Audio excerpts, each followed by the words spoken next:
ورحمة الله وبركاته. اللهم صل على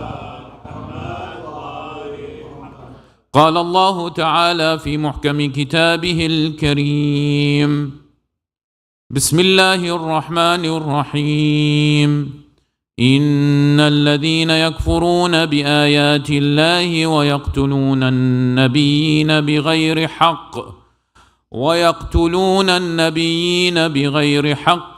ويقتلون الذين يأمرون بالقسط من الناس فبشرهم بعذاب أليم.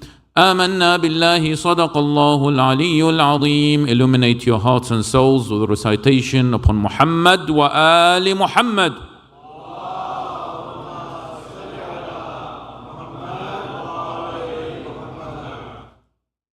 My dear sisters and brothers, Assalamu alaikum wa rahmatullahi ta'ala wa barakatuh.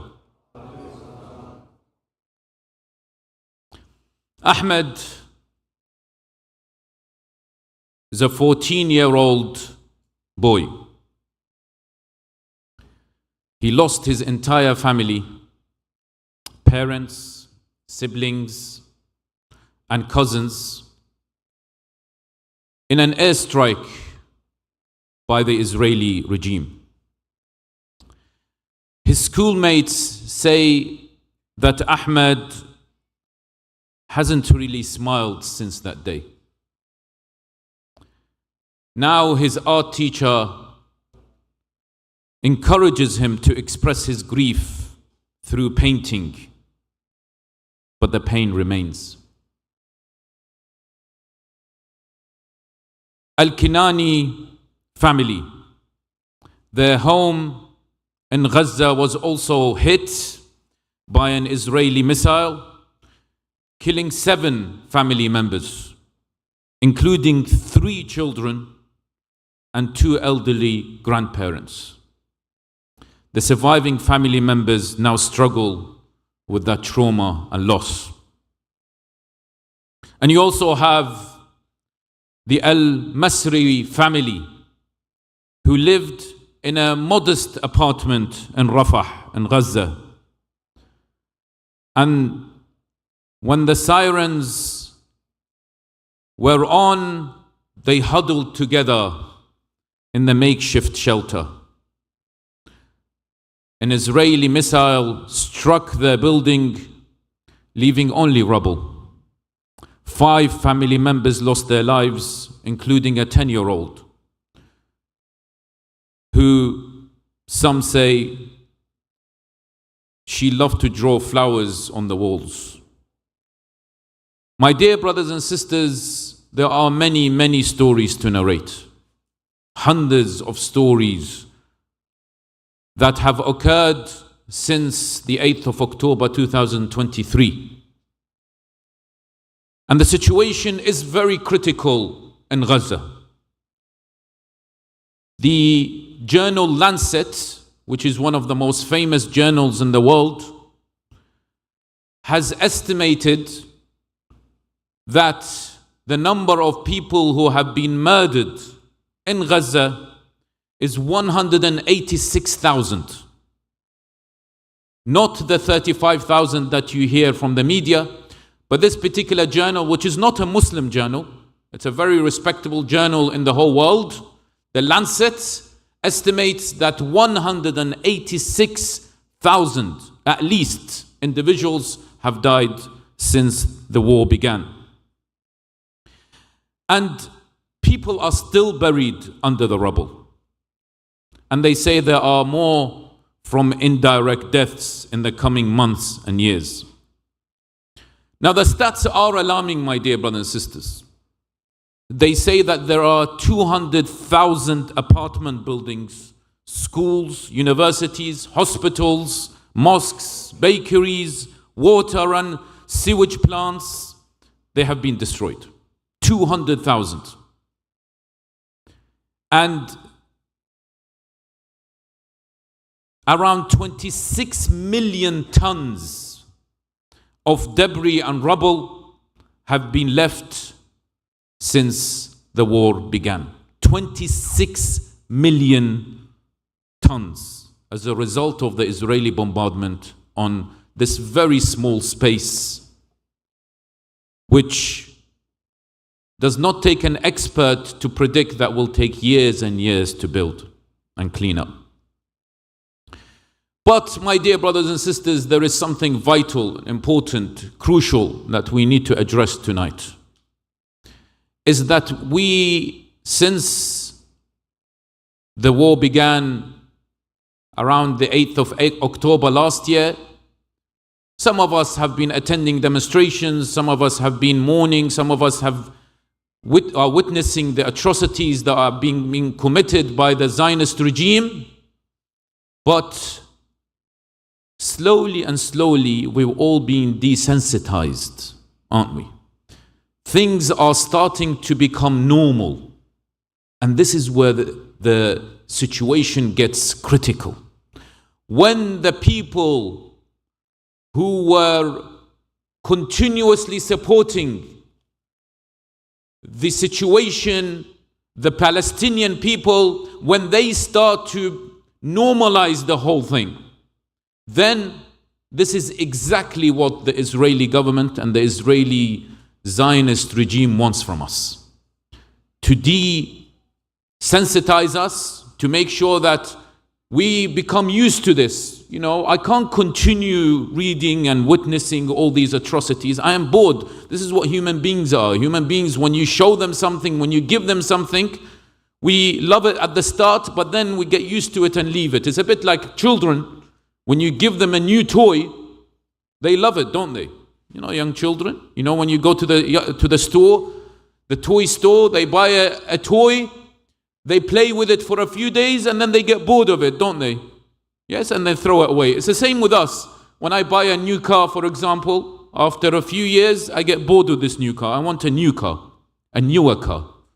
Also a house, maybe, you know, I need to renovate my house. It's fine, it's got enough space. No, but it's nice, I need to renovate it. We get bored very quickly. And with this critical issue, the same thing. We become desensitized. We are used to the atrocities that are happening now in Gaza.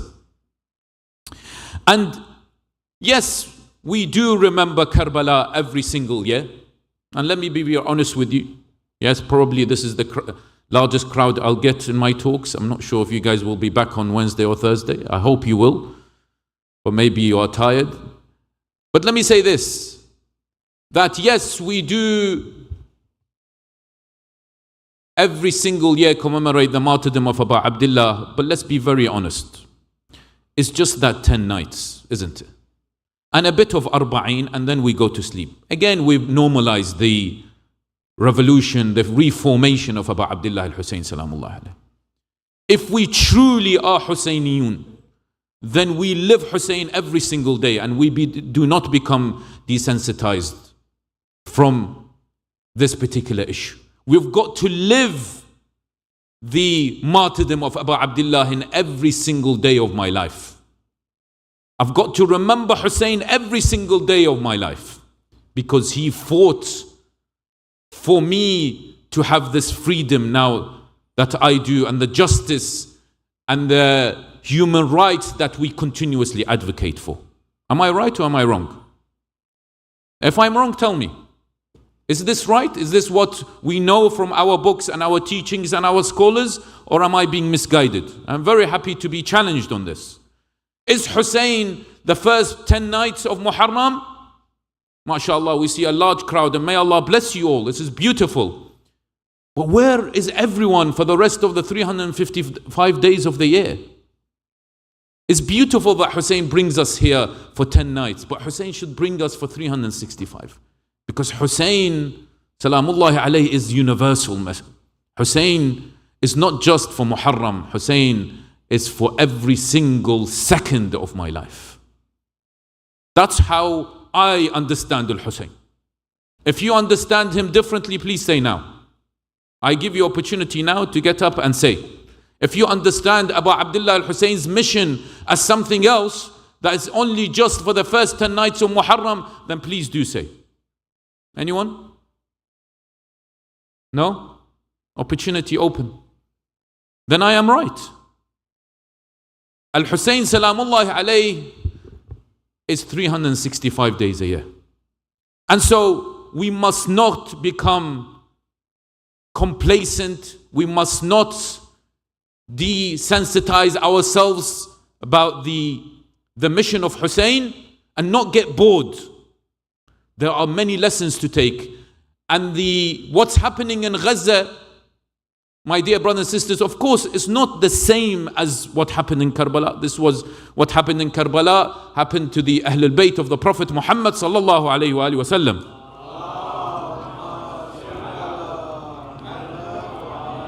I've been told for you all, inshallah, to get up and come closer to me. Sallu ala Muhammad wa ali Muhammad. Please do get up. Don't move while you're sitting. Do get up. It's fine. Allahumma salli ala Muhammad wa ali Muhammad. Ahsantum. And when it comes to Gaza, of course, it's vital, my dear brothers and sisters, through Hussein, salamullahi alayhi, we learned so many lessons from the Battle of Karbala, where we fight against injustice, we fight against oppression, we fight for human rights, we fight for freedom.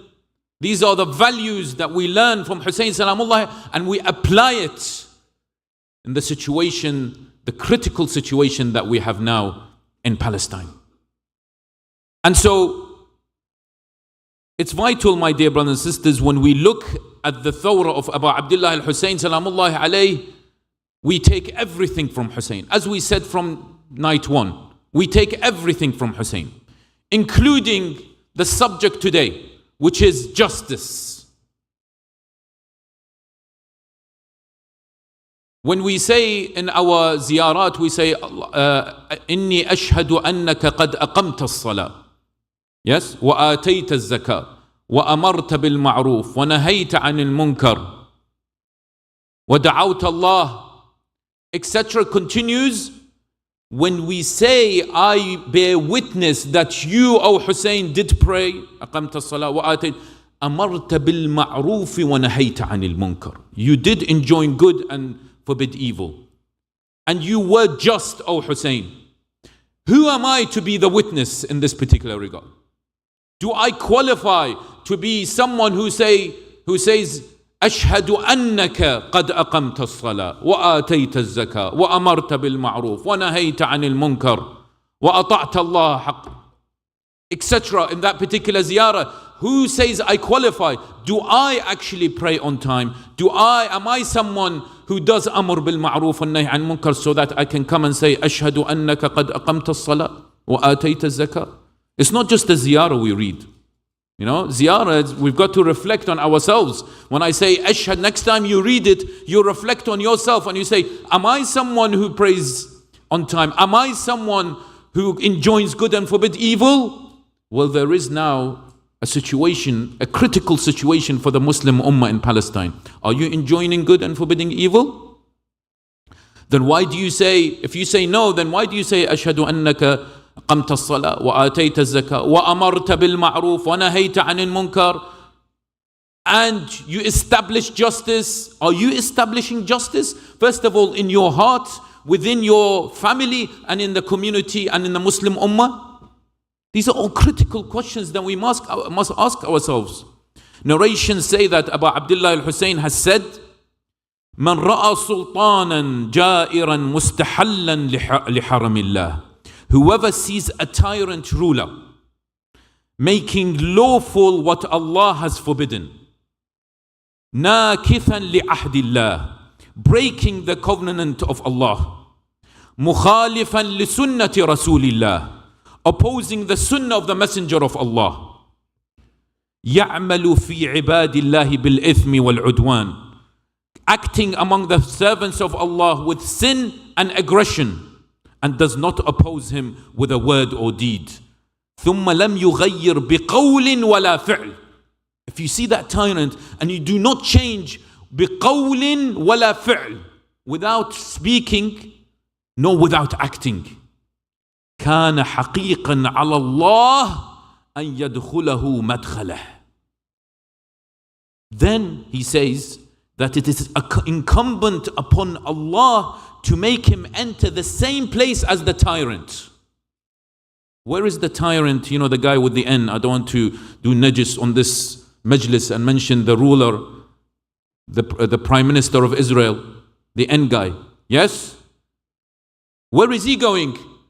Hussein Salamullahi alayhi is saying that if you do not do anything with either speak or act, then you will end up where this N guy is. Will end up in Yawm al-Qiyamah. This is Hussein's word, not mine. You want to check? This is your Imam that we're all wearing black and we're trying to commemorate his martyrdom. Tomorrow we'll all be here, we'll cry, we'll lament, but this is Hussein. Not my words. What do you guys think?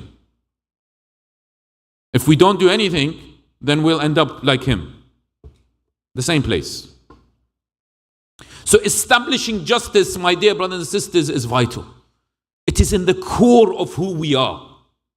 It is part of your identity. As a mu'min, as a Muslim, as a believer of Allah, as the follower of Ahlul Bayt, it is your responsibility to establish justice. Don't say it's not my responsibility, it's up to X and Y and Z. No, it is your responsibility. And this is proven from the Quran and Hadith. Allah subhanahu wa ta'ala says in chapter 5 verse 8, Ya ayyuhal ladhina amanu, Ya ayyuhal ladhina amanu. Yes, all those who believe, not O Prophet, O Imams, O whatever. No, all those who are elite. No. Ya ayyuhal ladhina amanu. Kunu qawwamina lillahi shuhada'a bil qist. Stand out firmly for Allah as witnesses to fair dealings. وَلَا يَجْرِمَنَّكُمْ شَنَآنُ قَوْمٍ عَلَىٰ أَلَّا تَعْدِلُوا. And let not be the hatred of others to make you swerve to wrong and depart from justice. اعدلوا. Be just. This is the command from God. اعدلوا هو أقرب للتقوى. If you become just, this is the closest to taqwa. And by the way, I've done research and found out that if you want to establish that beautiful soul in your heart, where you balance these particular faculties that we talked about a few nights ago, the faculty of the intellect, the faculty of the anger, the faculty of desire and imagination, you want to balance them out in your own heart. Once you do that, you establish justice. This is what the ulama say. So I've got to work hard on myself, on my soul, so that I can establish justice. And I establish justice what? Within myself, and then within my family, and in the community and society and the world in general. This is my duty. وَاتَّقُوا اللَّهَ إِنَّ اللَّهَ خَبِيرٌ بِمَا تَعْمَلُونَ. Another point about justice, my dear brothers and sisters, is Allah subhanahu wa ta'ala is adil, isn't he? It's probably written somewhere there. Yes? Allah subhanahu wa ta'ala is adil. You all agree? He is adil. Do you also agree with me that we as human beings, we represent Allah subhanahu wa ta'ala on this earth? You agree? We represent God on this earth because He created Adam. He said this, in front of the malaika and in front of the angels, He said these people will represent me. Right? But boy, we haven't represented Him well, have we? Anyway. And so we represent Allah subhanahu wa ta'ala on this earth. Now, for us to get closer to God and for us to comprehend that we represent Him, we've got to manifest His attributes. So what is Allah's attributes? Let's look at here and the 90 names of Allah. Of course, in different levels. Allah subhanahu wa ta'ala is magnified 1 billion times more than us and those particular attributes, but we still go to manifest it. He is Ar-Rahman Ar-Rahim. He is Ghafoor. We've got to be forgiving. Yes, because He's blown into us. وَنَفَخْتُ فِيهِ مِنْ رُوحِي. Allah has blown into us. We have Allah in us. Yes, we represent Him. We are special beings, not like the animals or the angels. We have intellect. Allah subhanahu wa ta'ala نَفَخَ فِي رُوحِنَا. And so, one of His other attributes is what? Is He is adil, isn't He? So I need to, for me to get closer to God and for me to make sure that I am a true person who represents God in the best possible way, I what? I practice justice in my life. Because Allah is adil as well. Do you guys understand? If you understand, say salawat.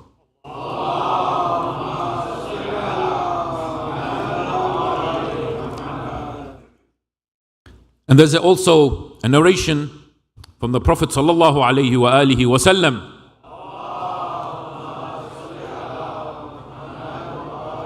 On the issue of justice, on the topic of justice, he says, narration says, بِالْعَدْلِ قَامَتِ السَّمَاوَاتُ وَالْأَرْضِ. By justice, the heavens and the earth were established. And if it wasn't for justice, my dear brothers and sisters, then everything will be imbalanced, completely imbalanced. We cannot live our life without justice. And of course we know, and we're mu'mineen, and we are the followers of Ahl Bayt, we know that Al-Mahdi salamullahi alayhi, sallu ala Muhammad, when he reappears, what would he do? Tell me. Establish justice. This is what Al-Mahdi will do. After what corruption has spread in the world. Says in the narration, he says, يَمْلَأُ الْأَرْضَ قِسْطًا وَعَدْلًا كَمَا مُلِئَتْ ظُلْمًا وَجَوْرًا. He will fill the earth with equity and justice as it was filled with corruption, oppression and tyranny. And Allah subhanahu wa ta'ala also says, and I'm emphasizing on this issue of justice because we don't talk about it much. Yes? It's a critical area that we must comprehend in our lives. Allah subhanahu wa ta'ala says in chapter 3 verse 21, إِنَّ الَّذِينَ يَكْفُرُونَ بِآيَاتِ اللَّهِ وَيَقْتُلُونَ النَّبِيِّينَ بِغَيْرِ حَقٍّ وَيَقْتُلُونَ الَّذِينَ يَأْمُرُونَ بِالْقِسْطِ مِنَ النَّاسِ. Those individuals, Allah subhanahu wa ta'ala, those who disbelieve in the signs of Allah subhanahu wa ta'ala, and they kill the anbiya بِغَيْرِ حَقٍّ, without just, وَيَقْتُلُونَ الَّذِينَ يَأْمُرُونَ بِالْقِسْطِ, and kill those people who call for justice. Yes? And kill those people who continue, our activists. They always call for justice, call for freedom, call against oppression, call for human rights. These important values that Al-Hussein salamullahi alayhi fought for. If those people who kill those who advocate for such values, then Allah subhanahu wa ta'ala says, فَبَشِّرْهُمْ بِعَذَابٍ أَلِيمٍ, and give them good tidings. Give them tidings of the painful adab. Now, we've established now in our the few minutes that justice is vital, it's important. And when there is oppression, when there is something that is going on, either in my family, in my community, or in wider society, or in the world, or in the Muslim Ummah, there is oppression going on, I have to stand against oppression. If there is something going on in your own family, where you see an individual, he is oppressing others in some form or the other, you've got to say something. You've got to have a stance. You can't say, oh, well, I've got to be quiet, I don't want to hurt anyone. I'm not advocating for you to hate. I'm not advocating for you to be rude or insult. Al-Hussein salamullahi alayhi did all that with what? With great courage and with adab, with akhlaq, with spirituality, with worship. And so you can have a say in a matter that is critical in your family, that you know that there is person being oppressed here. If there is domestic violence, for example, and we have to speak about it from the majlis, from the minbar. If there is domestic violence and you know there's a family, there's an individual who's being oppressed in a household through domestic violence, what do you do? What do you do? You just become silent? Yes? And this is when Hussein says, if you become silent, you don't speak or act, then you'll end up the same place as the oppressor, the person who's committing that domestic violence. Trust me on this. So you must act. What about in the community? if you see some sort of oppression going on, if someone, for example, is cheating someone in a particular business or whatever it is, you must stand against oppression, my dear brothers and sisters. Stand for justice. That is why Hussein is 365. Hussein is 365, not 555, 355. Hussein is 365. That is Hussein. Can you please, again, sorry to trouble you, please move forward. Move. There's plenty of space here. There's plenty of space. Can we have everyone to come forward, please? Sallu ala Muhammad wa ali Muhammad.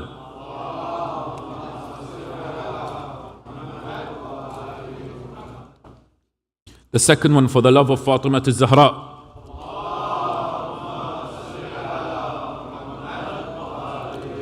And the third, for the love of Abu Abdullah al-Hussein, with the loudest of our voices.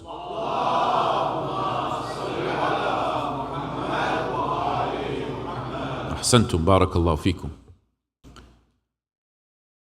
So that is why when Abu Abdullah al-Hussein, we follow the paths of Abu Abdullah Hussein, where we stand against injustice, is going to be at home, it's going to be in myself, at home, and in the community and society and the world in general. And I can't emphasize this enough, my dear brothers and sisters. Imagine if all of us stand against oppression, we'll have an amazing community. Imagine if all of us stand for justice, we'll have an amazing community, amazing society, amazing ummah. And that is the true Husseini ummah, isn't it? Now,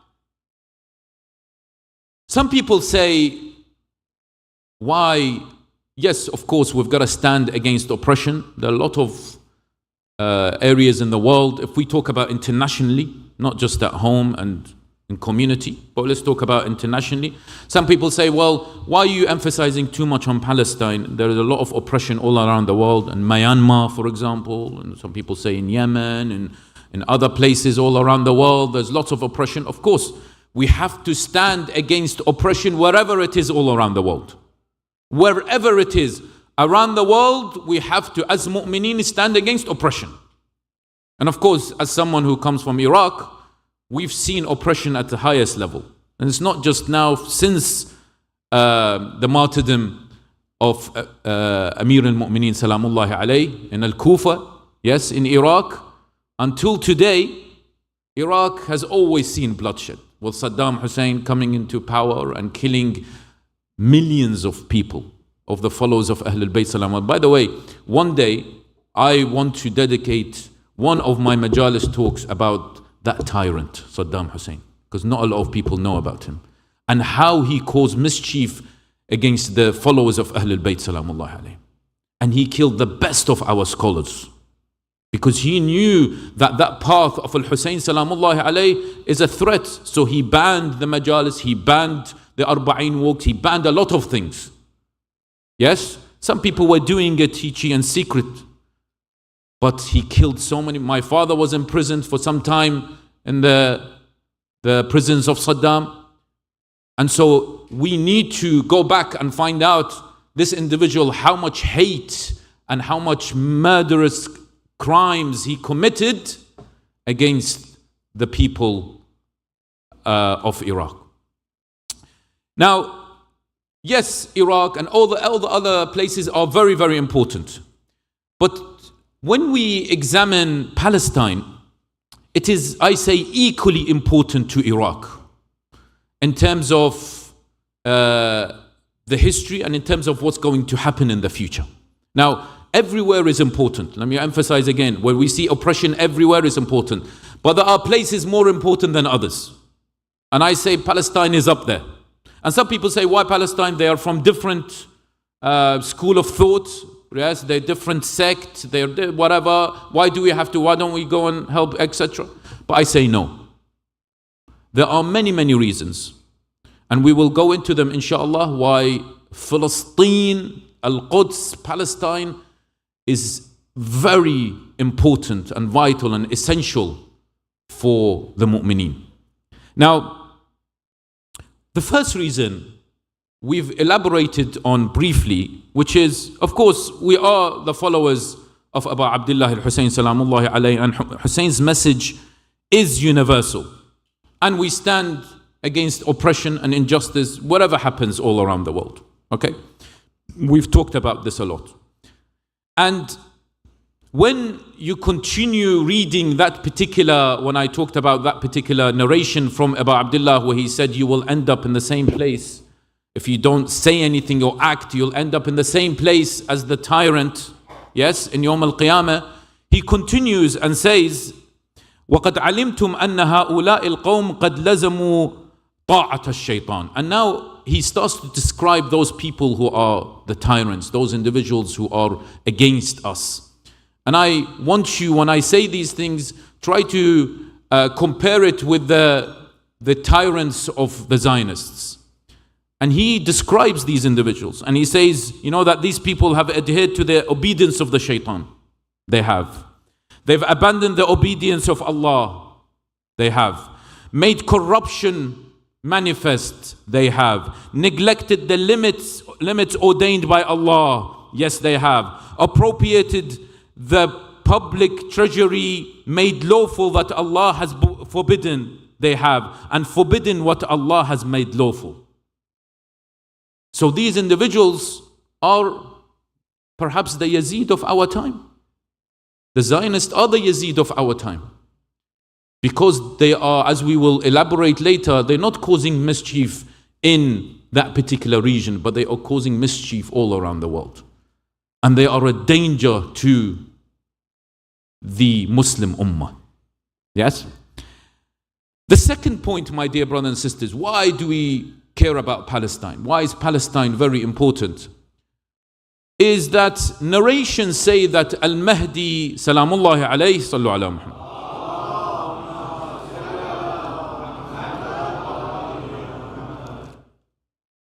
Narrations say that Al-Mahdi, Salamullahi alayhi, he will come and liberate Palestine. Do you know the journey of our 12th Imam when he reappears? I will tell you this very briefly. Of course, these are reports, these are narrations, mainly from a book by Sayyid Kazim al-Qazwini called From the Cradle to the Reappearance of Al-Mahdi. Yes, and these are of course reports. But what they say is that Al-Imam al-Mahdi Salamullahi alayhi, his journey starts, Sallu ala Muhammad. His journey starts on the 23rd of Ramadan, whenever that's going to be. The reappearance will be on the 23rd of Ramadan, and he will reappear in the holy city of Mecca. Yes, he will reappear in the holy city of Mecca, and there will be many mu'mineen who will be waiting for his arrival. Now, when the Imam comes, of course, with his 313 close companions, he will give a speech, and some narrations say that he will mention his grandson Al-Hussein Salamullahi alayhi, and what he did in Karbala, and how he fought against injustice and oppression. And he also reminds the world of his struggles. And then reports say that a Sufyani, of course the enemy of Al-Mahdi Salamullahi alayhi, he sends around 70,000 troops. He hears that there is Al-Mahdi has reappeared, whoever the Sufyani is. Maybe a Sufyani is from, anyway, we won't want to say exactly where. But there is this Sufyani, who is the enemy of the Ahlul Bayt Salamullahi alayhim. And so he hears about, and of course technology at that time will be so fast. Yes, he'll hear about Al-Mahdi reappearing in Al-Mecca, so he sends a troop of 70,000 people to go and fight Al-Mahdi. And in Mecca, and the army reaches a desert called Al-Bayda, the land between Mecca and Medina. And narrations say that this particular land, Al-Bayda, will split open and swallows the whole troops, the whole army, the entire army. And then the Imam Salamullahi alayhi will wait for around 10,000 supporters to join him in Mecca. So this is in addition to 313. So the 313 are the first circle of Imam. 10,000 are the second circle. They're the so-called second tier of Imam's army. Okay? May Allah subhanahu wa ta'ala make us amongst those individuals. And when the Imam is joined by these particular 10,000 individuals, he leaves Mecca. Where does he go? He goes to Iraq. He goes to Al-Kufa. And he is joined also by the armies of Al-Yamani and Khurasani on his way to Iraq. And when he arrives in Iraq, he arrives in Al-Kufa, he establishes his government. And he visits, narrations say, he visits Al-Karbala, the grave of Abu Abdullah al-Hussein, and he goes also to Al-Kufa, where he establishes his government. Now, this is the point that we're trying to make here. Some narrations report that Allah subhanahu wa ta'ala, after Al-Mahdi salamullah, he establishes his government in Al-Kufa, Allah instructs him to go to Palestine. He instructs him to go to Palestine to do what? To liberate Palestine. Yeah? Imam al-Mahdi then takes his army, yes, big army he will have. He goes to Palestine and he defeats the occupying forces in Palestine and liberates Palestine. So then the whole Western world, you know, imagine at that particular time with the advent of AI and God knows what's going to happen at that time in terms of technology. And with all the weapons and the missiles and the latest technologies, etc., that the West have, and all the other non-Muslims, the Western powers, they will hear about the liberation of Palestine, of course. And they decide to come and fight Al-Mahdi salamullahi alayhi. And so they mobilize their armies and head towards Palestine. Now, what some narrations say that a lot of these individuals are Christians. You know, when they come to Palestine, they are Christians. And then when they come to Palestine and the Imam has liberated Palestine, something amazing happens. You know what happens? That Prophet Isa salamullahi alayhi will reappear with around what? With around 800, they say, of companions. Prophet Isa salamullahi alayhi will reappear with around 800 of his companions. Now, these Christians will say, oh, this is Jesus. Yes, Jesus, this is Jesus. So, you know, he's going to come to us, surely. Yeah.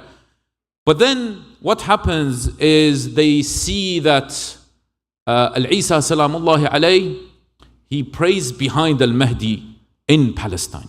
So Al-Mahdi salamullahi alayhi will lead the prayers, and Al-Isa salamullahi alayhi will follow Al-Mahdi in that particular prayer. And so it's obvious where the allegiance of Al-Isa salamullahi alayhi is towards. So those particular Christians, these particular narrations say that they will join forces with Al-Mahdi salamullahi alayhi. Sallu ala Muhammad wa ali Muhammad.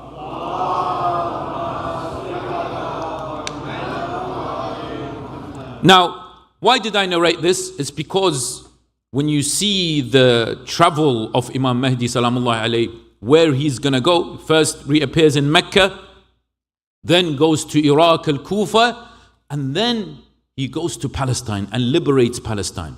And he goes to Al-Quds. Now, that is why when I started this, I said there are many places all around the world that are being oppressed, and we've got to help everyone. Whatever capacity we have, we've got to help everyone. However, there are places more important than others. And of course, Iraq and Palestine are up there. And that is why it is our obligation, my dear brothers and sisters, to support the people of Palestine. Because Al-Mahdi salamullahi alayhi, your 12th Imam, our 12th Imam, Al-Hujjah salamullahi alayhi, will reappear there, and he will go and liberate Palestine. This is what the narrations tell us. And so Palestine is important. For Allah subhanahu wa ta'ala, it's important. For the Ahlul Bayt salamullahi alayhim, it's important. That's number two. Number three, this particular facade of Bani Israel, yes, that previously spread the world, and now it's happening also in certain areas. This particular facade is affecting the whole world. Now Allah subhanahu wa ta'ala says this in chapter 17 verse 4.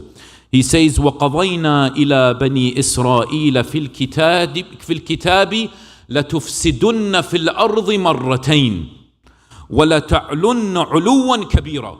He says that I have conveyed to the children of Israel, Yaqub, in the scripture that you will surely cause corruption on this earth twice. Now, I don't have the time to go into details. There's a lot of talk about what is this لَتُفْسِدُنَّ فِي الْأَرْضِ مَرَّتَيْنِ. Those Bani Israel cause corruption on this earth twice. There's lots of different narrations say about different things. Some people even say that this could be what happened in the establishment of the state of Israel. That is one of them, when they spread corruption. There is a particular exegesis that says that is not the most common, but quite a good number of them talk about different occasions, different events of when in history they have caused, and maybe in the future as well they will cause corruption. Now, my point here is that Allah subhanahu wa ta'ala says, لَتُفْسِدُنَّ فِي الْأَرْضِ مَرَّتَيْنِ.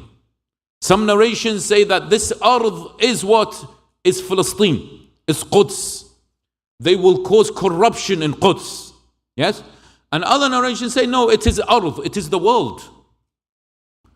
And so that particular movement, that particular ideology, my dear brothers, that Zionist ideology, Allah subhanahu wa ta'ala sort of alludes to, through interpretation, that it causes corruption on this earth. And then you might think, well, actually, what are you talking about? How are they causing corruption on this earth? Well, of course, let's take one particular angle. There's a lot of angles, but let's take one particular angle. And this is from the environmental point of view. This is the emission, the CO2 emissions that have resulted from the war in Israel. Now, what they say is that the emissions from the Israeli war in Gaza has an immense effect on the climate world, and it's caused the catastrophe. The carbon cost of rebuilding Gaza will be greater than the annual greenhouse gas emissions generated individually by 135 countries. Yeah, and the global climate emergency on top of the unprecedented death toll. This is on top of the unprecedented death toll. And the carbon CO2 emissions that have been generated as a result of this Gaza war. If you're an environmentalist, if you're a non-Muslim, if you're someone who says, yeah, I've become neutral, but I'm someone who's an environmentalist, well, look at what the Israeli war has caused. To the whole world, this is, not just in that particular area, but also to the whole world. And the tide is changing, my dear brothers and sisters. We've had how many months now from 8th of October? Yes? Many, many months. And at the start, people were, Israel has the right to defend itself. Now, people are witnessing the injustice that is happening. Perhaps it's the same thing with the martyrdom of Abu Abdullah al-Hussein. Right at the start, people were like, why did he go and fight? But later on, they realized the injustice, the oppression that were committed by bin Ziyad and Yazid's army. Yes? Sallu ala Muhammad wa ali Muhammad.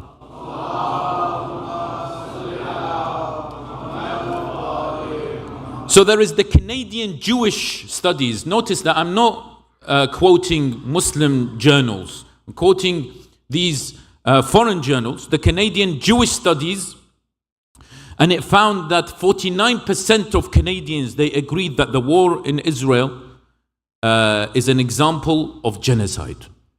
49%, so half of the Canadian population believe it is genocide. Yes? For this particular statement, they say Israeli leaders are sincere in their pursuit of peace, and with the Palestinians, 54% disagree.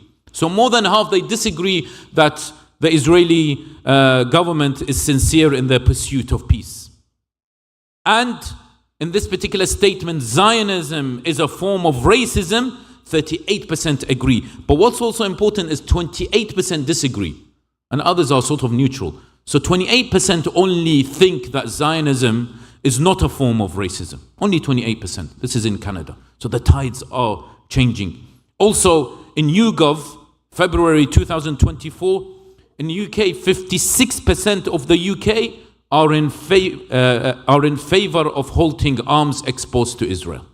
Tides are changing. That wasn't there before. Yes? Only 17% are against and the rest are onshore. But 56% think that the UK should halt export of arms to Israel. Another poll in CBS here in America and YouGov as well, they found that in October last year, 47% of the US supported sending weapons to Israel. 47%. How is it now? This month number has plummeted to just 32%. Just 32%. So it's gone down from 47 to 32. Of the US population, they think that what? That we should sending arms to Israel and supporting sending arms to Israel. 47% were supporting right in October, after the 8th of October. 47% they supported sending arms to Israel, now only 37%. So the tides are changing. Things are moving in the right direction, inshallah. But it is time to act, my dear brothers and sisters. And of course, we need to do so much, but importantly, within the frames of the law. Yes? Within the realms of the law. Whatever the law, the American law here, gives us permission to do, we will do. And as Muslims, we cannot, and it is haram for us to do anything against the law. Okay, the American law. We will not do anything that is what? Against the American law. But of course, whatever the law allows us to do, we do. And Amir al-Mu'mineen, salamullahi alayhi, sallu ala Muhammad.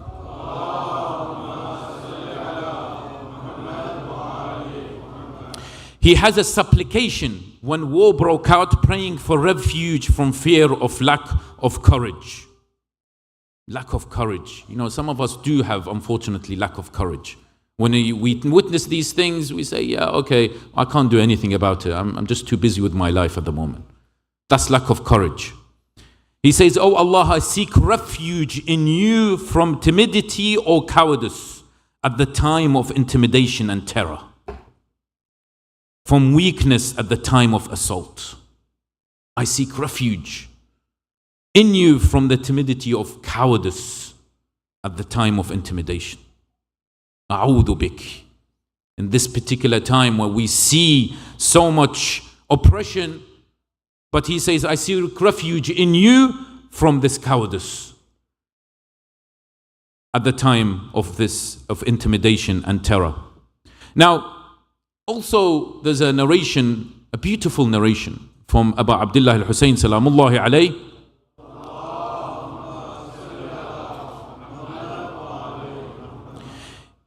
He says that, this is a beautiful one. I just hope that we all try to pay attention to it. He says, "An-nasu abidu dunya." Try to, it's really important that at least for these particular 10 nights, we take one narration from Abu Abdullah and we memorize it. Yes? It's beautiful to memorize at least his narrations. Says, "An-nasu abidu dunya." The people are the slaves of the world. We can relate that to a lot. وَالدِّينُ لَعِقٌ عَلَىٰ أَلْسِنَتِهِمْ. And as long as they live, yes, favorable and comfortable lives, then they support their religious principles. This is so true of our 2024, the 21st century. This is Abu Abdullah al-Hussein saying, people are, they love the world. As long as they're comfortable in the world, they'll pray, they'll fast, they do tasbih, astaghfirullah, alhamdulillah, shukran lillah, assalamu alaikum, all that stuff with my, and he goes and, all these stuff, I pray, I do these things, I go home and I work and, I'm comfortable in my life. That's how it is, I'm okay. He says, as long as they're comfortable, yes, they will support their religion. They'll be a supporter of Islam, they're a supporter of religion. Yeah, no problem. But however, he says, فإذا محصوا بالبلاء قل الديانون.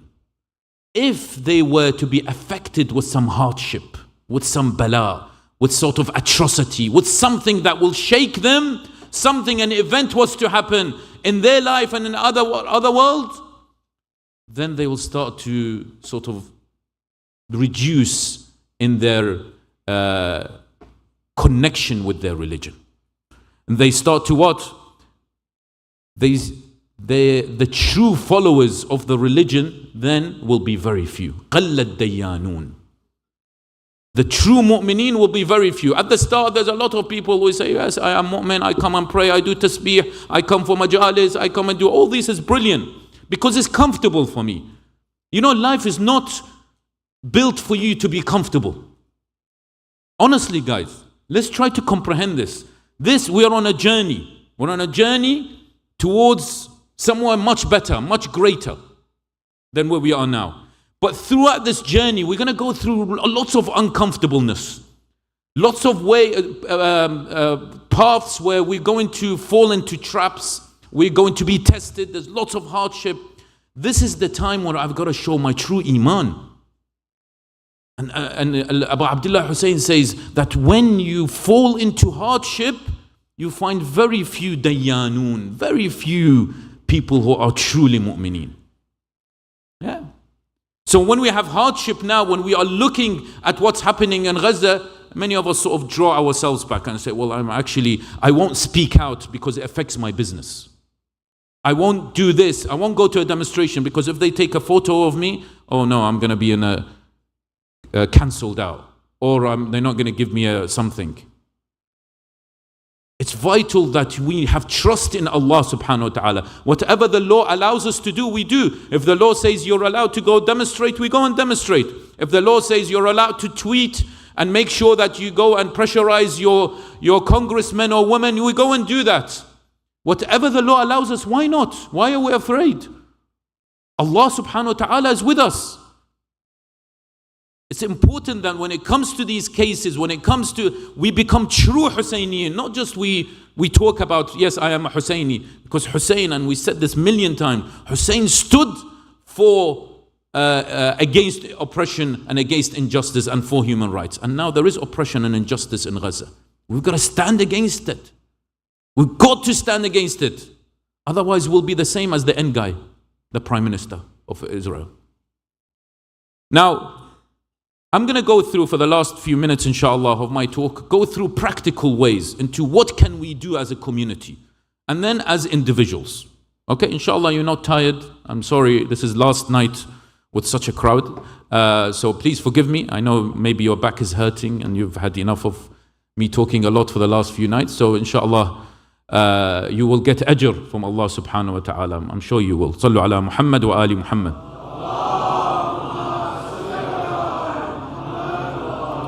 My dear brothers and sisters, honestly guys, how can I say this? I need to teach myself first. I genuinely, when I prepare these talks, I teach myself and I say, I need to do this before I speak. We honestly need to, as a community, and not just this community, all communities all around the world, the followers of Ahlul Bayt, we need to have a vision, a clear vision. Where are we going? Where are we going? As a community, do you have a projection of where do you want to be in 10 years' time? How do you want the community to be in 10 years' time? How do you want your family status to be in 10 years' time? How do you want the society to be in 10 years' time? Or are we living as the day it comes?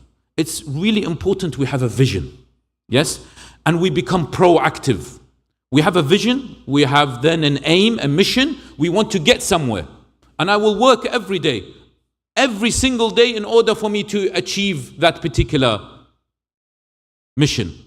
Now, let's be very honest here and open. Yeah, is this the first conflict that we've seen in Gaza? The last one, October 2020? Was that the first one? No, it hasn't. It's been around 75 years of Israeli occupation in Palestine.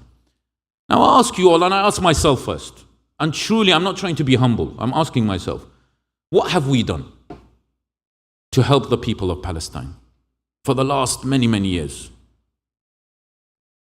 You know, Gaza, just to go back in recent history, there was a war in Gaza in 2008, 2009, 2012, 2014, 2018, 2021, 2022. Even COVID didn't give them a break. Yes? And then 2023. So it's been going on for a while. We desensitized. You know, it's normal. Hussein Salamullahi alayhi was martyred 1,400 years ago. What have we done? What have we done to continuously stand against oppression? Yeah? As a community, we have to have a strategy forward. This will happen again and again and again. And it isn't just going to be in Palestine. As we said, there are other places. So of course, whatever happened in Iraq, in Daesh time, these Rohingya families, by the way, in Myanmar, they've been murdered. No one's really talking about them. Do you know what's happening in Sudan? Huge conflicts in Sudan. And of course, these Yemeni people. There's huge amounts of issues. And there are in different areas, countries in the Middle East, of course, where the followers of Ahlul Bayt are oppressed. Yes? We need a clear vision. And then when we have a clear vision, we need a strategy. Now, I'm going to say this, and I do hope that at least one person picks this up. And I'm very happy as an individual here, no one, to work with this individual to make this really work and happen. What we need to do, my dear brothers and sisters, and I'll give you this humbly, is we need to establish a non-profit organization, advocacy organization, or a lobbying firm. Have you heard of AIPAC? AIPAC stands for the American Israel Public Affairs Committee. Have you heard of it here in America? AIPAC. What is AIPAC? AIPAC is just a non-profit organization. But do you know what AIPAC has done? Are you aware as mu'mineen? Have you aware what AIPAC has done recently? AIPAC and its allied, they lobbied firms, and its allied lobbying firms. Yes, I know there's a lot of money in this, but don't tell me we don't have money. Don't tell me we don't have money. We do have money. But it's where do we spend it? And who gives it? And to give it to what? Yes? Can't say more than that. But then, these particular AIPAC and the lobbied firms, they've successfully lobbied for anti-BDS legislation in several states, including New York. So in 2016, the New York governor signed an executive order directing state agencies to divest from companies and organizations supporting the BDS movement. Yeah? And in New Jersey, the New Jersey Senate unanimously, do we have anyone representing us in the New Jersey Senate? No, we don't. But in New Jersey Senate unanimously passed the bill for this anti-BDS bill, known as the S1923, with a 39-0 vote in May 2016. 39-0. So the 39 voted for, 0. So then it became law. The governor then signed it, became law in New Jersey. What is this law? The law says that mandates that New Jersey's public worker pension funds, which total to around $71 billion and cover approximately 800,000 current and retired employees, which probably among you, some of them, it must divest from companies that boycott Israel or Israeli businesses. Yeah. They've made an effect. They've truly made an effect. And what are they? They're AIPAC, they're a non-profit organization. Yes, you will say they have history and they've worked with it and they have money and they have lobbying and we're very good at coming up with excuses. Yes, Why don't we, as the community, we have a lobbying firm or have a non-profit organization that works with lobbying firms to try to lobby the state, lobby the governor, and try to lobby also the congressmen and women. And for you to, in order to establish, it's very easy. Now you have these, what we talked about, these chatbots, ChatGPT and others. You just say, how can I establish a lobbying firm? Or how can I establish a non-profit organization? And etc. There are ways. And of course, I did very quick research, found that you must register with the New Jersey Election Law Enforcement Committee, ELEC, as a lobbying entity, and then you go on, you give a business name, and then you have to have a business model, and then etc. We need to have a vision, a strategy. If I was to say, if I come back here in 2034, yes, you're going to see in 2034 that here, the community of New Jersey, we have a lobbying firm. And I'm not just talking about Palestine, by the way. We lobby about our domestic issues as well. What's happening in schools, what the other issues that I'm telling you, 2034, with the advent of AI, all sorts of things will happen that will be out of our control in terms of surveillance and things alike. But we've got to have a lobbying firm at least that has relationships. We pump a lot of money in there to make sure that it lobbies the right individuals so that they can change laws. We've got to believe in that. And by the way, we talk about the reappearance of our 12th Imam. Imam wants a lobbying firm. He does need a lobbying firm. Why not? He needs a lobbying firm so that he works for the Imam when he reappears. For me, this is one of the most important things that we as a community need to do, is to establish either a lobbying firm or non-profit organization, but pump money into it and resources so that it can lobby the government. And unfortunately, we're going to wait, all of us, we're going to wait for someone to do this. What we need to do is, if you find yourself, my dear brothers and sisters, in this particular night of Ashura, in this night, if you find yourself, you have the time and the experience and the energy, please start something like this. Don't wait for someone else to do it. Yes, don't wait for X to say, oh yeah, someone else will do it. Someone else will do it. No. If you feel like you can't do it, then get up and do it. You will be rewarded so much. And probably you will be one of the soldiers of Al-Mahdi. Because one of these things, in my humble point of view, is probably the most important things that we need to do in our time right now. Number two, my dear brothers and sisters, is media monitoring. Now, again, we don't have a media machine out there.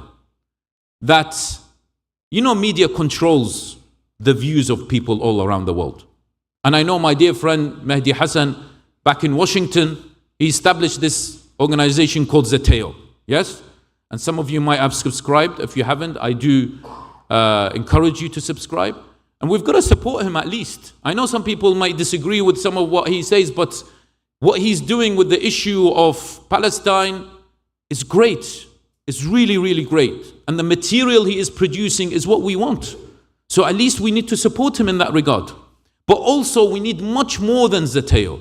We need a big, strong media tycoon. Yes?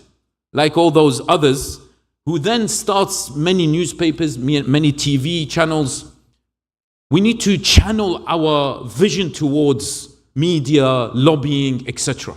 We need to draw that particular vision. And for us to do that, of course, we need to produce finances. We need to make sure that, which is my next point, make sure that our youth, our next generation, go to universities and educate themselves on things that matter and change in society. So, for example, encourage the youth to enter politics and challenge the status quo. Encourage the youth to become governors, to become congressmen, congresswomen.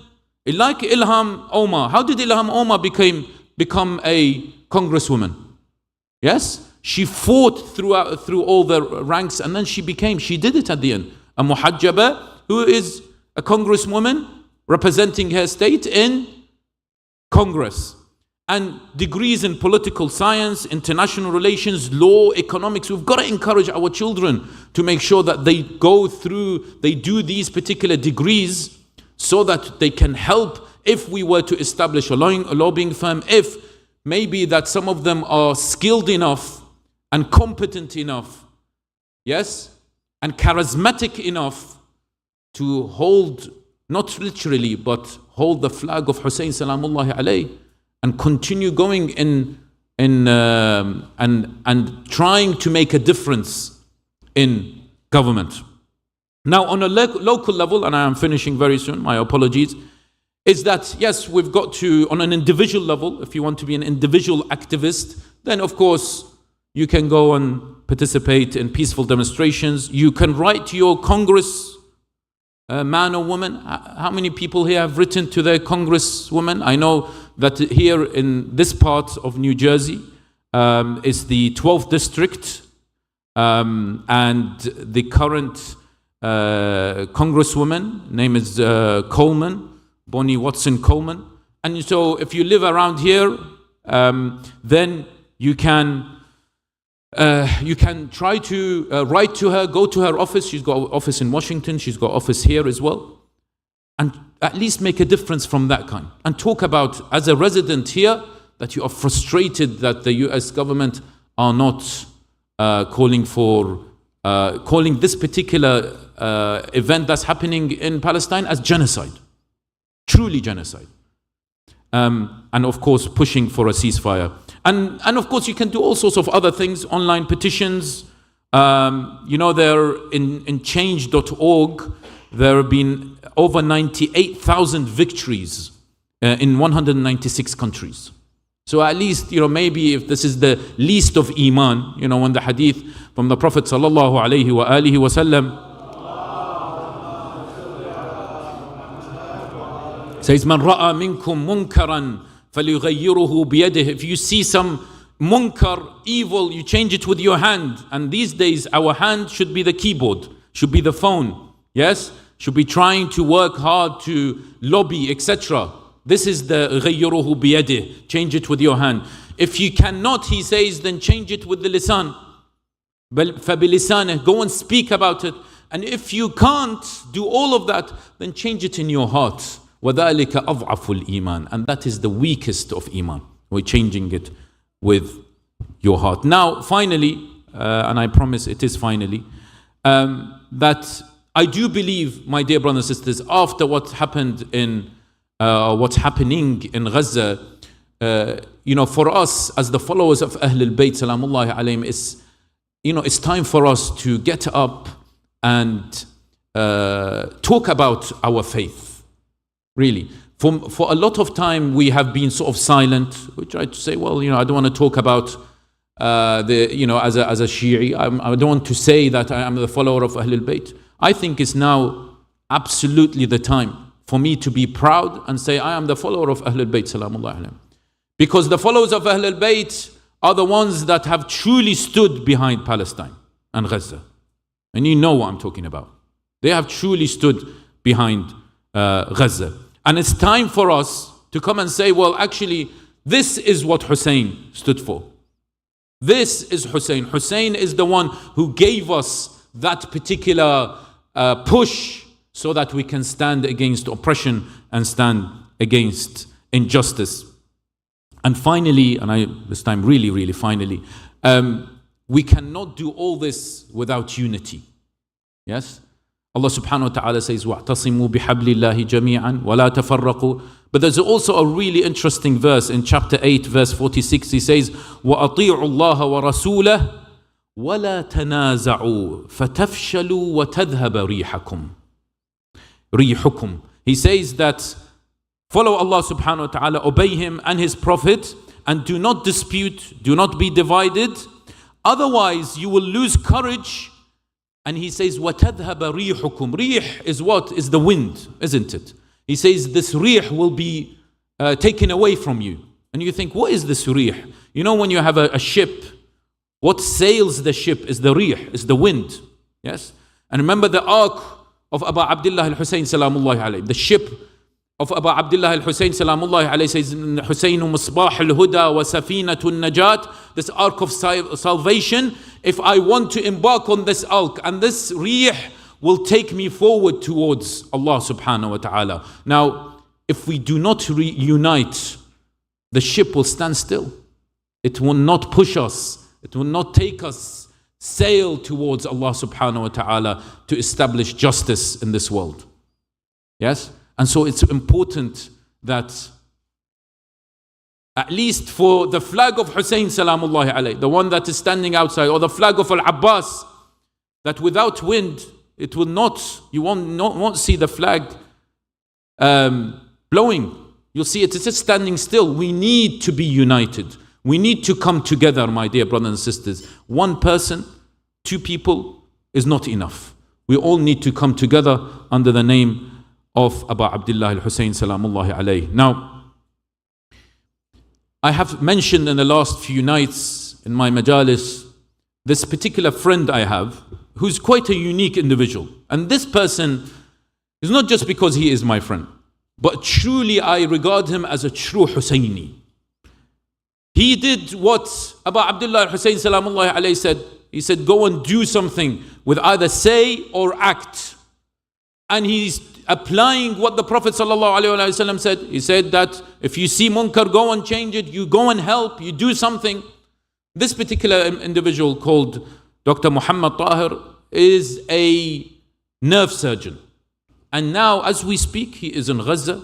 He's volunteering to do surgeries for those people who have been affected due to the war. Now, he sent me a video a few nights ago, and then he sent me a voice message describing this particular video that he took.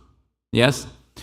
And this video had this man standing holding a child who is dead, but they were burnt completely.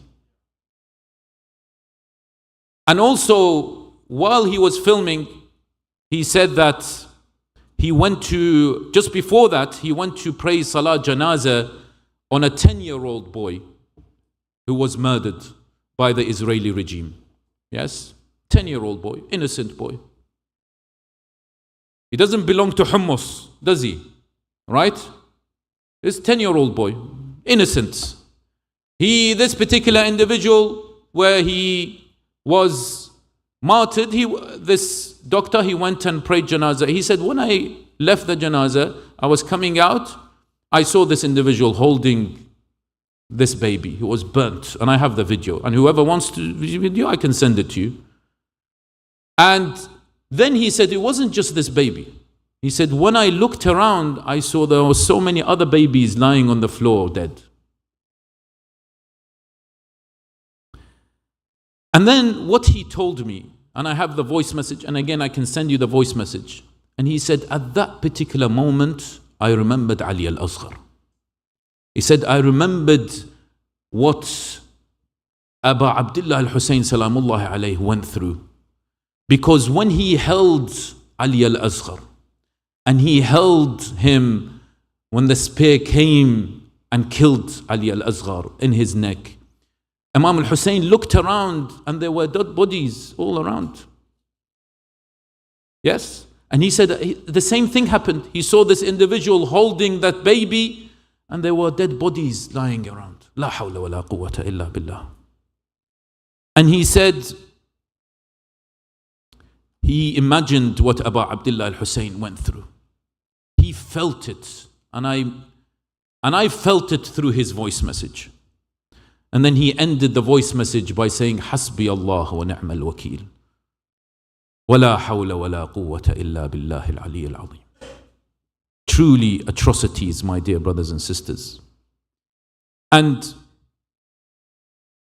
when on the 10th of Muharram, on the day of Ashura, all the Ahl al-Bayt salamullahi alayhim were martyred. The Ansar of Al-Hussein salamullahi alayhi were martyred. Al-Hussein salamullahi alayhi was left alone. Al-Maqtal of Muharram, he narrates that after Al-Abbas salamullahi alayhi was martyred, he turned to see none to help him against his foes. And he saw his companions, his Ahl al-Bayt, they were lying on the floor, slaughtered on the ground. He heard the wailing of the orphans and the cries of the children. My dear brothers and sisters, take your heart towards Karbala. Take your hearts towards the Ahl al-Bayt salamullahi alayhim. As loud as he could, he called out, هل من ناصر ينصرنا? Is there anyone who will help us? Anyone? Is there anyone who will defend the sanctity of the Prophet, Messenger of Allah? Is there anyone who believes in the unity of Allah and who fears Allah in our regard? Is there anyone who comes to our rescue and who wishes by doing so to please Allah? And reports say that the women's voices grew even louder as they cried. But there was an individual in the camp of Al-Hussein, and that was the son of Al-Hussein, salamullahi alayhi. He was ill, Al-Sajjad. He wanted to stand up. He was leaning on a cane and dragging a sword. He wanted to go and help Aba Abdullah Al-Hussein, but he was sick and could hardly move. Al-Hussein salamullahi alayhi called on his daughter Kulthum and said, confine him so that the world may not run out of the progeny of Muhammad. So she took him back to his bed, and Al-Muqarram continues to narrate, O mu'mineen, and says Imam al-Hussein, he ordered his son Abdullah Ali al-Asghar to be brought to him. Imagine that child in Palestine, imagine that baby in Palestine, brought to him so that he will say goodbye to him. And he placed him, O mu'mineen, in his lap and started to kiss him, because he was the only one left other than As-Sajjad salamullahi alayhi. But these evil individuals, the enemy, they had no mercy, not even on a baby. So exactly the same as those Zionists. They don't even have mercy on babies. Al-Imam al-Hussein brought him near the army. Why? It's because Ali al-Asghar was thirsty. He was thirsty for a few days. He just wanted water for his young baby and asked for some water. La'natullahi ala Harmala. He shot the infant with an arrow that slaughtered Ali al-Asghar. Al-Hussein received his blood in his hand, and he said, هون علي هون علي ما نزل بي أنه بعين الله. What decreases my affection is the fact that it is witnessed by Allah. And he said, Ya Allah, it is not less in your esteem that the life of a son. Lord, if you have kept victory away from us, then let it be so for something even better. And seek revenge on our behalf from the oppressors. And let what has happened to us in this life be a treasure for us in the hereafter. And he continued and said, Oh Allah, you are the witness against people who killed the one who looked most like your messenger. Peace and blessings of Allah be upon him and his progeny. After Ali al-Asghar was killed, Al-Hussein salamullahi alayhi advanced towards the enemy. He raised his sword, losing all hope of survival, challenging them to a duel.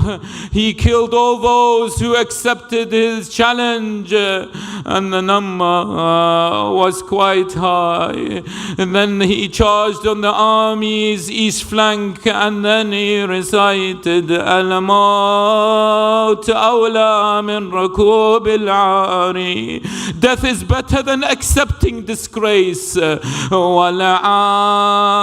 awla min dukhul al-nari. While disgrace is better than fire. And narrations say on the left flank he recited, Who are you? He said, Ana al-Hussein ibn Ali. وآليت ألا أنثني. I am the Hussein, son of Ali. I decided never to bow nor bend. أحمي عيالات أبي أمضي على دين النبي. Protecting my family, father's family, remaining on the Prophet's creed.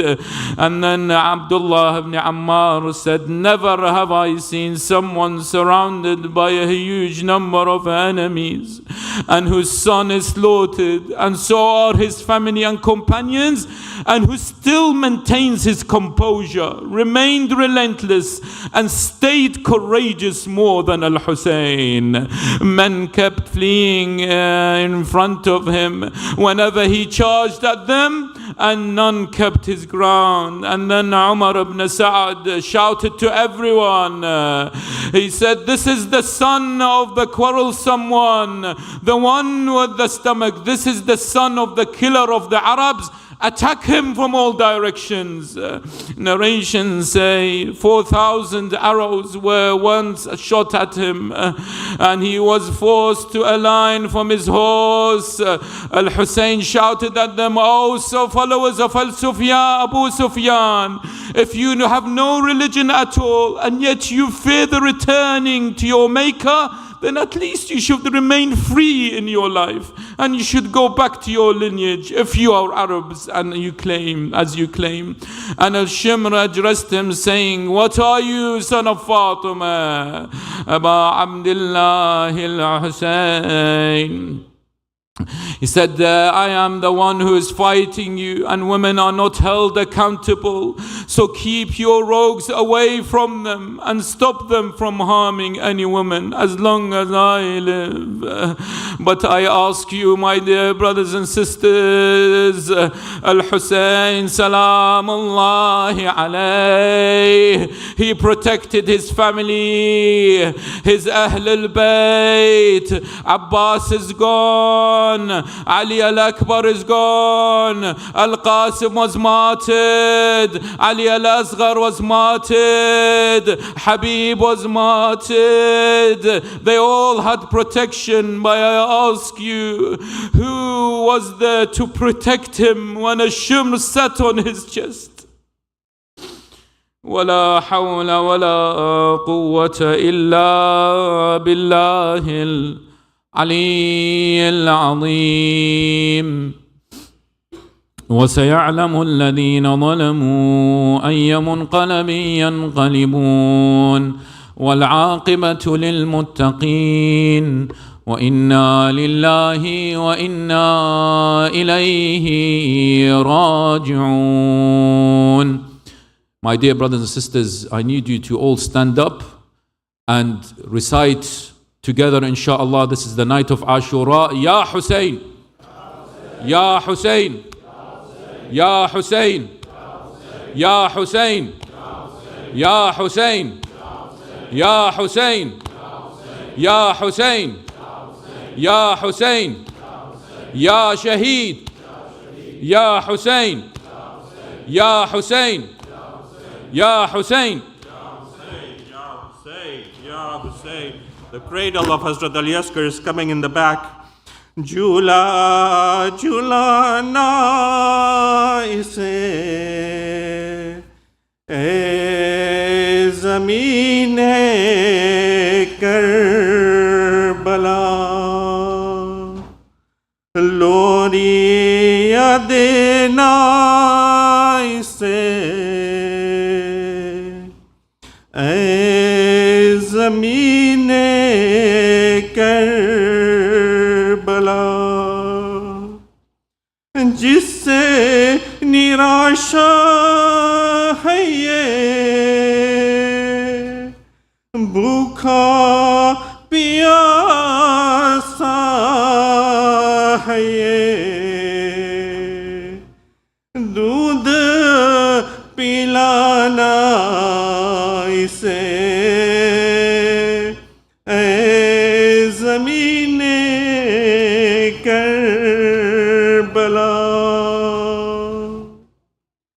नाज़ों का पाला है ये रातों को जागा है ये, गोदी सुलाना इसे, ऐ ज़मीने करबला। छिद गया सूखा गला, रहम न उस पे किया, तू न बुलाना इसे, ऐ ज़मीने करबला। खास मुसलमान है ये, असगर नादा है ये, पानी पिलाना इसे, ऐ ज़मीने करबला। झूला झूलाना इसे, ऐ ज़मीने करबला। या हुसैन, या हुसैन, या हुसैन, या हुसैन, या हुसैन, या हुसैन, या हुसैन, या हुसैन, या हुसैन, या हुसैन, या हुसैन, या हुसैन, या Hussain.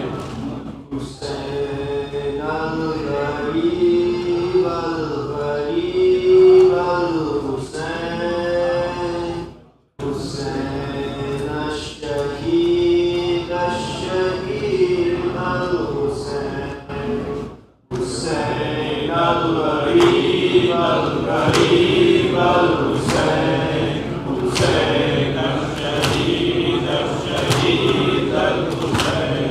Salams on the head of my Mola Hussein, salams on the lips of my blessed Hussein.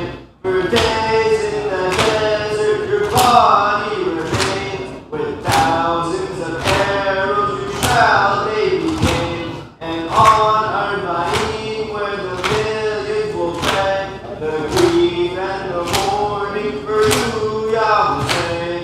Hussein al-Gharib, al-Gharib, al-Hussein, Hussein al-Shahid, al-Shahid, al-Hussein. The screams of the children, thirsty for water, the duty was sent to Abbas, our Savior. The lion of God could be seen riding faster to reach al-Qur'an and ease his Sakina. But how does he fall from the horse with no hands? The flag of Islam lying there on his hand. Hussein al-Gharib, al-Gharib, al-Hussein, Hussein al-Shahid, al-Shahid, al-Hussein. A lady was seen peering out from the tents, a cry from the heavens that Zahra presents. Oh shimmer, why on his chest? The sword stained in blood was Hussein's final test. Hussein, to your brother, it's time to ascend. Your trials in Karbala have come to an end. Hussein al-Gharib, al-Gharib, al-Hussein, Hussein al-Shahid, al-Shahid, al-Hussein. Sakina would cry every night for her father, and Zainab would cradle Hussein's little daughter. But when they presented his head on a platter, Sakina could not bear to live any longer. No one could comfort her soothe young Sakina. She died in the prison with Zainab beside her. Hussein al-Gharib, al-Gharib, al-Hussein, Hussein al-Shahid, al-Shahid, al-Hussein. fire, the burning, the tents up in flames. Hussein, protect from Ali bin Hussein. The soldiers of Gaza will beat us with chains. The women and children are crying in pain. Oh Baba Ali, please come back and defend us. Your children are waiting for you to return. Hussein al-Gharib, al-Gharib, al-Hussein. Hussein al-Shaheed, al-Shaheed, al-Hussein. Hussein al-Gharib, al-Gharib, al-Hussein. Hussein al-Shaheed, al-Shaheed, al-Hussein. Ya Hussein, Ya Hussein, Ya Hussein, Ya Hussein, Ya Hussein, Ya Hussein, Ya Hussein, Ya Hussein, Ya Hussein, Ya Hussein, Ya Hussein, Ya Hussein, Ya Hussein, Ya Hussein, Ya Hussein, Ya Hussein, Ya Hussein, Ya Hussein, Ya Hussein. I'm going to recite a Latmiya that talks about the prayer of Imam Hussein on the 10th of Muharram. I've recited it a few times here. حي على العزاء قد قامت الصلاة. Just repeat that after me, inshallah. حي على العزاء قد قامت الصلاة. حي على العزاء قد قامت الصلاة. يأمنا الحسين والصلاة بكربلاء. يأمنا الحسين والصلاة بكربلاء. حي على العزاء قد قامت الصلاة. يأمنا الحسين والصلاة بكربلاء. بكربلاء هذا علي الحسين أكبر. بكربلاء بين المصلين بدا يكبر. بكربلاء لا تخفت الآيات لا بل اجهروا. بكربلاء صوت الصلاة للطغاة يقهر. حي على الفلاح في ساحة الكفاح. حي على الفلاح في ساحة الكفاح. توضؤوا في الحرب من دوامة الدماء. توضؤوا في الحرب من دوامة الدماء. حي على العزاء الصلاة. حي على العزاء قد قامت الصلاة. يأمنا الحسين والصلاة بكربلاء. يأمنا الحسين والصلاة بكربلاء.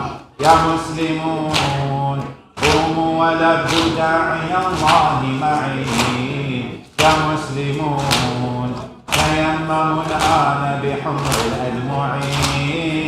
يا مسلمون هذا حسين بيت تنسج الرعي.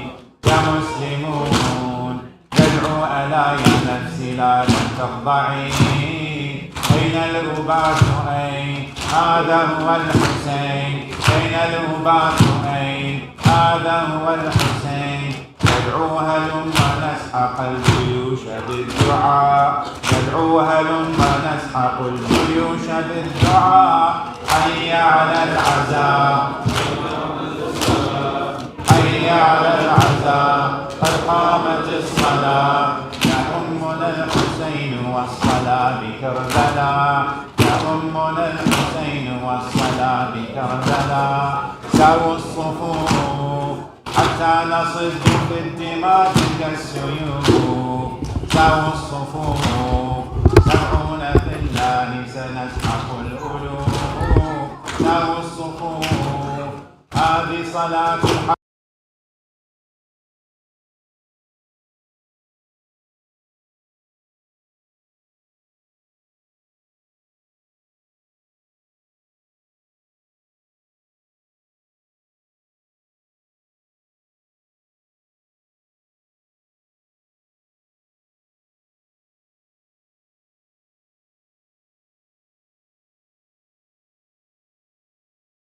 والدماء نفديه بالأرواح والأجساد والدماء. حي على العزاء. حي على العزاء. يأمنا الحسين والصلاة بكربلاء. يا أمنا الحسين والصلاة بكربلاء مع الحسين نفدي دماؤنا ونبذل النفوس مع الحسين لن تنحني لظالم من الرؤوس مع الحسين فوق الرماح السمر والبيض ندوس مع الحسين إنا بحرب الطف لا حرب البسوس إن جاءنا يزيد والله من جديد إن جاءنا يزيد والله من جديد نعيد يوم الطف في معاقل الإباء نعيد يوم الطف في معاقل الإباء حي على العزاء حي على العزاء يا أمنا الحسين والصلاة بكربلاء يا أمنا الحسين والصلاة بكربلاء هاك الدماء يا كعبة الأحرار يا رمز الإباء هاك الدماء نفديك يا مولاي أما وأبا هاك الدماء بالعيش ذلا إننا لن نرغبا هاك الدماء نحن نصلي فوقها مات الظبا حي على الخلود الظلم لن يسود حي على الخلود الظلم لم يسود ما دام يعلو في الوغى من جرحك النداء ما دام يعلو في الوغى من جرحك النداء حي على العزاء حي على العزاء يا أمنا الحسين والصلاة بكربلاء يا أمنا الحسين والصلاة بكربلاء حتى الممات لم يترك الحسين فرض الله بل حتى الممات يدعو ألا حي على خير العمل حتى الممات نبقى مع الحسين لن نرضى بدل حتى الممات وإذا علت رؤوسنا فوق الأسال لن نرهب الطغاة نبقى مدى الحياة لن نرهب الطغاة نبقى مدى الحياة ما خاب من سار بكرب كعبة الوفا ما خاب من سار بدرب كعبة الوفا حي على العزاء قد قامت الصلاة قد قامت الصلاة يا أمنا الحسين والصلاة بكربلاء يا أمنا الحسين والصلاة بكربلاء حي على العزاء حي على العزاء يا أمنا الحسين والصلاة بكربلاء مأجورين صلوا على محمد وآل محمد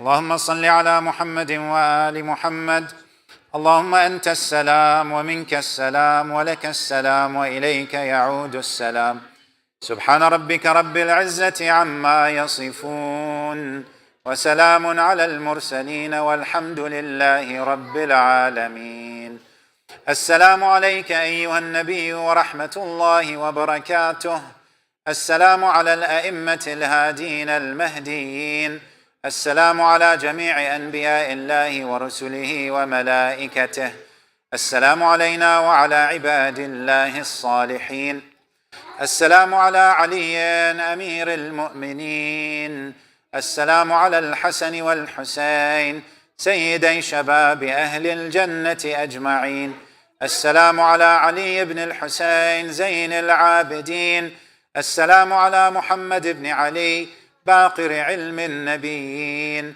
السلام على جعفر بن محمد الصادق السلام على موسى بن جعفر الكاظم السلام على علي بن موسى الرضا السلام على محمد بن علي الجواد السلام على علي بن محمد الهادي السلام على الحسن بن علي الزكي العسكري السلام على الحجة بن الحسن القائم المهدي السلام عليك يا صاحب الزمان، السلام عليك يا شريك القرآن، السلام عليك يا خليفة الرحمن، السلام عليك يا إمام الإنس والجان.